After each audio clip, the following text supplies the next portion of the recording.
Hi, this is Ram Gopal Verma and congratulations to iDream for reaching 1 million subscribers. Ram Gopal Varma గారు ఆయన సినిమాలో ఒక పాటలో మీ గురించి ఒక లైన్ రాశారు. అవును ఏమండి అవును రాశారు కదా ఏంటది అప్పల్ నాయుడు అప్పల్ రాజు సినిమా పేరేంటి అది గుర్తురాట్లేదు.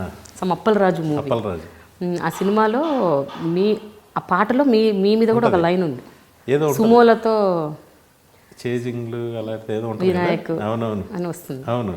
So how did you feel that? అప్పుడు ఆయన ఆ పాటలో రిలీజ్ ముందే చెప్పారు నాకు రాస్తున్నారు మీ అందరూ ఇలా రాస్తున్నారు ఆయన గురించి ఆయన రాసుకున్నారు కాబట్టి అదే రాయండి సార్. సో రామ్ గోపాల్ వర్మ గారు మీ సినిమాలు చూసి ఎప్పుడైనా ట్వీట్ చేశారా? లేదండి.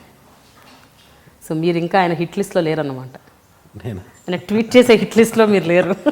లేదు, ఆయన పెద్ద డైరెక్టర్స్ని అలాగా ఏమి ఇది చేయరు ఆయన. అవునా? చూడండి ఆయన ఇప్పుడు డైరెక్టర్స్ మీద ఏం కామెంట్స్ ఉండే బాగుంటే బాగుందని పెడతారు కానీ బాగోపోతే పెద్ద డైరెక్టర్స్ని ఏమి చేసేయడు. ఇంకా ఆయన కూడా అంటే అర్థం ఉండదు కదా. కరెక్ట్. బట్ మీకుందండి ఆయనతో అసోసియేషన్? రామ్ గోపాల్ ఇప్పుడు అంటే ఎలాంటి బంధం ఉంది మీకు ఆయనతో? కలిసినప్పుడు ఆయన కంపెనీ బాగా కూర్చుంటాం, సరదాగా ఎంజాయ్ చేస్తాం. ఏమేం చేస్తారు? మీరు తాగరు కదండి, జస్ట్ కూర్చొని అందరూ బూజ్ చేస్తూనే మీరు పక్కన కూర్చుంటారా? అలా ఏం లేదు. నేను తాగి నేను తాగుతా అంతేనా? ఓకే. సరదాగా కూర్చుంటాం, అడుగుతాం అన్నీ ఆయన్ని. సార్ శివ అప్పుడు అదేంటి ఇదేంటి హిందీ సినిమాలు అయ్యి అడుగుతుంటాం, సరదాగా చెప్తూ ఉంటారు. బాగుంటుంది కూర్చుంటే మాత్రం టైమే తెలియదు. వంగవీటి చూసారా? లేదు, చూడలేదండి. నేను ఈ బిజీలో చూడలేదు. అయితే ఇద్దరు గొప్ప హీరోల సినిమాలు ఒకే టైంలో రాబోతున్నాయి, ఖైదీ అండ్ గౌతమిపుత్ర. ఇద్దరు పెద్ద హీరోలు, వాళ్ళకి భయంకరమైన అభిమానులు. Everybody is expecting. యాక్చువల్గా ఇప్పుడు ఈవెన్ చిరంజీవి అభిమానులు కూడా గౌతమిపుత్ర చూద్దాం అనుకుంటున్నారు, బాలకృష్ణ అభిమానులు కూడా ఖైదీ చూద్దాం అనుకుంటున్నారు. నేను అనుకోవడం I feel because everybody is waiting for both the films. రెండు జానర్ ఫిల్మ్స్ కదండి, రెండు విధాలైన సినిమాలు, అంతే కదా. అంతే. ఒకటి రాజుల కథ లాంటి ఒక మంచి గ్రాఫిక్స్తో ఉన్న సినిమా, ఒకటి ఒక సరదా fun comedy fight action commercial. ఇది రెండు చూస్తారు. బట్ మీకు ఎలా అనిపిస్తుంది చెప్పండి రెండు ఒకేసారి రావటం? సంక్రాంతి అంటే 3-4 సినిమాలు వస్తాయి కదండి. కానీ ఇద్దరు పెద్ద హీరోలు ఢీ కొట్టుకుంటే కొంచెం జనాలకు కూడా కాస్త కష్టమే కదా. అదే సరదా జనాలకి. అవునా? ఇంకా ఈ సినిమా మార్నింగ్ షో చూసి ఆ సినిమా మ్యాట్ చూసి ఓకే. సినిమా సంక్రాంతి అంటే సినిమాలు. కానీ దిస్ హ్యాస్ బీన్ హ్యాపెనింగ్ అనుకుంటా చిరంజీవి గారికి, బాలకృష్ణ గారికి. సంక్రాంతికి ఇద్దరికి చాలా సినిమాలు రిలీజ్ అయ్యాయి ఉన్నాయి, 10-15 సినిమాలు సంక్రాంతి టైంలో. చిన్నప్పుడు అయితే కృష్ణ అప్పట్లో వాళ్ళవి వస్తుంటే రావాలి కదా. శ్రియా శరణ్ ఉందండి సినిమాలో? లేదండి. నన్ను 2-3 అడిగారు మొన్న ఇంటర్వ్యూలో కూడా, ఎవరు అడిగారు? లేదండి. మరి బయట ఎక్కడ బాగా అది talk that she's dual role and Chiranjeevi గారి డ్యూయల్ రోల్, శ్రియా ఇది కూడా ఉంది అని. లేదు. సో చిరంజీవి గారు ఒక్కరే, చిరంజీవి అండ్ కాజల్. సో వినాయక్ గారు, మీ లైఫ్లో మోస్ట్ మెమరబుల్ ఇన్సిడెంట్ ఏంటి చెప్పండి ఇప్పటి వరకు, పర్సనల్ అండ్ ప్రొఫెషనల్? ప్రొఫెషనల్గా అయితే అండి,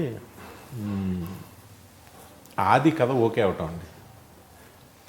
ఆది కథకి ఎన్టీఆర్ ఓకే చెప్పటం, నేను డైరెక్టర్ అవుతున్నాను అనే మూమెంట్, ఫెంటాస్టిక్ మూమెంట్.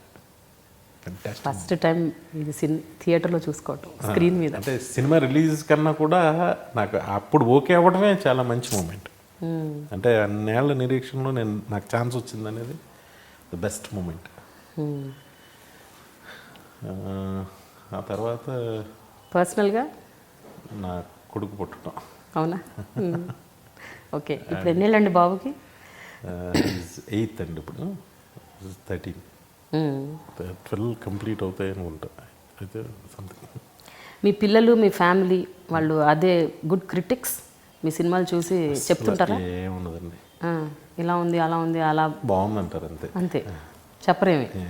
మీ పిల్లలకు ఉందా ఇంట్రెస్ట్ మూవీస్ వైపు, ఇండస్ట్రీ వైపు? చిన్నపిల్లలు కదా, అయినా అది ఏదో ఉంటుంది కదా, ఒక బగ్ క్రియేట్ అవుతుంటుంది కదా మధ్య మధ్యలో. ఆడికి ఉన్న లేవైనా నేనైనా క్రియేట్ చేస్తాను. ఆడి సినిమాల్లో ఉంటే నాకు ఇష్టం.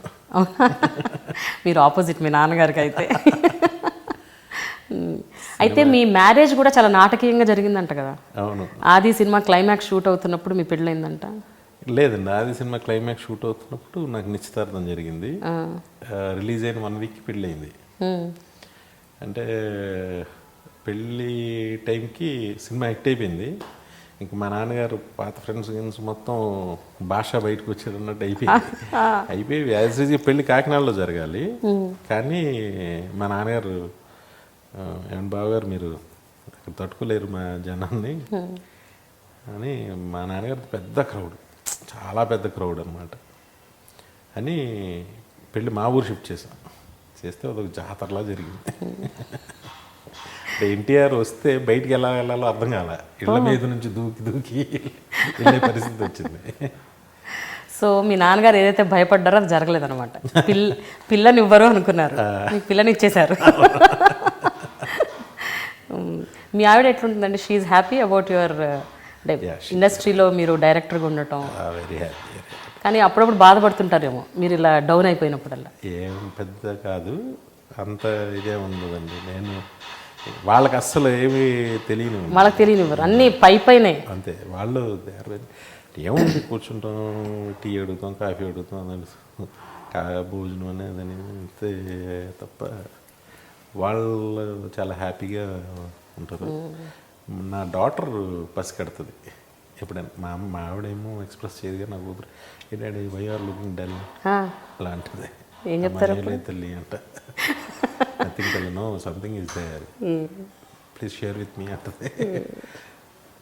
అదే ఏం లేదురా నాన్న అంట. వినాయక్ గారు, మీరు అసలు హైదరాబాద్ వచ్చిన కొత్తల్లో మీకు అసలు ఇంగ్లీష్ రాదంట కదా, ఒక సెంటెన్స్ కూడా మాట్లాడలేకపోయేవారట. ఎవరితో కాన్వర్జేషన్లోకి వెళ్ళాలంటే రాదు, మాట్లాడుతున్నారు కదా ఇప్పటికీ రాదు, ఇప్పటికీ కాను, నేను కమ్యూనికేట్ చేయలేను. మరి ఇప్పుడు ఉన్న వాళ్ళందరూ ముంబై హీరోయిన్స్ కదా, వాళ్ళందరితో మీరు ఎలా కమ్యూనికేట్ చేస్తారు? వాళ్ళు పాపం తెలుగు నేర్చేసుకుంటున్నారు మీకోసం. కాకపోతే ఈ ఏదో బట్లర్ ఇంగ్లీష్ ఏదో మాట్లాడతాం, ఏదో ఎలా కంపోజ్ చేసి చెప్తా. బట్ నాకు కావాల్సింది చెప్తా. వాళ్ళు నా ఫేస్ని అబ్జర్వ్ చేస్తా. అందరు ఆర్టిస్టులు హిందీ విలన్స్ కావచ్చు, ఎవరు వీళ్ళందరూ నేను క్లియర్గా యాక్ట్ చేసి చూపిస్తాను కాబట్టి వాళ్ళకి కన్ఫ్యూజన్ ఉండదు. 25 లక్షల అప్పుతో మొదలైన మీ ప్రయాణం ఇప్పుడు అంత క్రెడిట్ బ్యాలెన్స్లో ఉన్నారు మీరు, డెబిట్ బ్యాలెన్స్లో లేరు అవునా? అన్ని క్రెడిట్సే కదా. నాకు అప్పులు ఉంటాయి. అప్పులు ఉంటాయిలేండి, బట్ అట్లీస్ట్ మీరు మరీ టోటల్ అప్పుల నుంచి బయటపడి మీకంటూ ఒక పేరుని, ఒక సామ్రాజ్యాన్ని సృష్టించుకున్నారు, మీకంటూ ఒక స్థితిని, స్థాయిని పెంచుకున్నారు. సో నేను దాని గురించి అడుగుతున్నాను. కలగా ఉంటుంది నా జీవితం. అవునా? నా జీవితం చాలా కలగా ఉంటుంది. నాకు ఏదో కావాలని నేను అస్సలు అనుకోను. ఇప్పుడు నేనంటా ఇంక దేవుణ్ణి మనం ఏదైనా, నేను మొన్న చాలా సందర్భాల్లో అన్నాను ఆ మాట, మళ్ళీ మొన్న గుర్తొచ్చింది నాకు. కారులో వెళ్తుంటే ఇంటికి బ్యాంక్ ఏటీఎం దగ్గర ఒక క్యూ, పెద్ద క్యూ, నైట్ 8:30కి, నైట్ 8:30కి అంత పెద్ద క్యూ అండి. అంటే అందరూ ఇంటికి వెళ్ళి హ్యాపీగా డిన్నర్ చేసి ఫ్యామిలీతో కౌరులు చెప్పి టీవీ చూసి పడుకోవాల్సిన టైము, అంత పెద్ద క్యూ, అందరూ పెద్దోళ్ళు నుంచుని ఉన్నారు. కారులో వస్తూ పక్కన మా సత్యనారాయణ రెడ్డి అని నా ఫ్రెండ్ ఆయన ఉన్నాడు. సత్యనారాయణ రెడ్డి గారు, మనం భగవంతుడిని ఇంకేదైనా కావాలని అడిగితే మనం గురి తీసేయాలండి, ఇంకా మనం ఏం అడగకూడదు అసలు. చాలా సందర్భాల్లో అన్నాను నేను, మళ్ళీ మొన్న ఆ క్యూ చూసి మనకి టార్చర్ లేదే, దేవుడి దయవల్ల పాపం కదండి, వాళ్ళంతా ఇంటికి వెళ్ళాల్సిన వాళ్ళు కదా. ఈ వయసులో పెద్దవాళ్ళు అందరూ చాలా మనసు ఒకలాగా అయిపోయిందండి నాకైతే 1 అవర్. వినయ్ గారు, ఒక విషయం చెప్పండి, మీ నుంచి ఏమైనా ఒక కళాత్మకమైన సినిమా మేము ఎక్స్పెక్ట్ చేయొచ్చా? అంటే ఏ కమర్షియల్ హంగులు లేకుండా. ఏమో నా లైఫ్లో ఇప్పటి వరకు నేను తీసినవి అన్నీ ఇట్స్ అన్ప్లాన్డ్. నా లైఫ్ వెళ్తా ఉంది, దాంట్లో ఏమొస్తాయో తెలియదు, రావచ్చు. నేనేమి చేయకూడదని, ఇది చేయకూడదని నాకైతే ఏమీ లేదు. బట్ పెట్టుకుంటారు కదా కొన్ని రిస్క్ ఏముంది, తీసుకోరు. రాజేంద్ర ఇప్పుడు అనుకున్నారండి అన్నమే తీస్తానండి, అడవి రాముడు తీసినప్పుడు అనుకున్నారా ఆయన? వచ్చింది కదా, బై ఏజ్ వెళ్ళే కొద్ది వచ్చిందిగా. సో 50 ఏళ్ల తర్వాత, ఇంకో 10 ఏళ్ల తర్వాత మీరు తీస్తారు. Good good.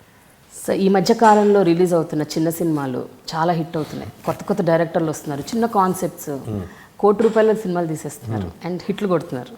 అలాంటి డైరెక్టర్స్ సినిమాలు మీరు చూసారా? లేకపోతే వాళ్ళని మీరు ఎంకరేజ్ చేస్తున్నారా? వాళ్ళతో ఇప్పుడు మీరు మాట్లాడి సభాష్ అన్నారా? ఇవి జరిగాయి ఈ మధ్యకాలంలో ఏమన్నా? ఇప్పుడు చాలా సందర్భాల్లో జరుగుతాయండి.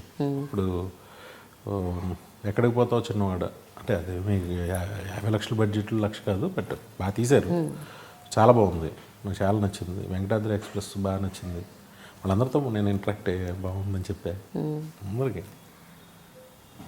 సో చిన్న సినిమాలు ఫ్యూచర్ ఉందని మీరు అనుకుంటున్నారా చిన్న సినిమాలకి? ఎందుకంటే గత కొంతకాలంగా చిన్న సినిమాలకు థియేటర్లు దొరకట్లేదు, చిన్న సినిమాలను ఎంకరేజ్ చేయట్లేదు, పెద్ద ప్రొడ్యూసర్లే మొత్తం థియేటర్స్ని ఆక్యుపై చేసుకుంటున్నారు. ఇలాంటి ఒకటి బాగా బాగా ఉంది, జనాల్లో ఉంది, ప్రజల్లో, మామూలుగా everywhere it is there. So ఇప్పుడు ఎట్లా ఉందంటారు position? Still it is the same? Future ఎట్లా ఉంది? ఏమండి, మంచి సినిమా, హిట్ సినిమాని ఎవరు ఆపగలరండి? ఆపలేరు, కానీ ముందు థియేటర్ల వరకు వెళ్ళడానికి కూడా స్కోప్ ఉండట్లే కదా చాలా సినిమాలకి, నేను చెప్పేది అది. ఇప్పుడు ఆ సిస్టమ్ ఇప్పుడు లేదనుకుంటున్నానండి. వెన్ ద మల్టీప్లెక్స్ వచ్చేసిన తర్వాత, ఇంత క్రితం ఒక థియేటర్ కావాలి ఒక సినిమా రిలీజ్ చేయడానికి, ఇప్పుడు ఒక షో చాలు. ఇప్పుడు మల్టీప్లెక్స్లు ఎన్ని వచ్చినాయండి? బట్ మల్టీప్లెక్స్లో టికెట్ రేట్ ఎక్కువ కదండి, అందరూ చూడలేరు కదా, ఆ స్మాల్ ప్రాబ్లం ఉంది కదా. మల్టీప్లెక్స్లో ఒక షో పడి సినిమా బాగుందనగానే ఏదో థియేటర్లో ఆడే సినిమా తీసేసి వేసేస్తారు డెఫినెట్గా.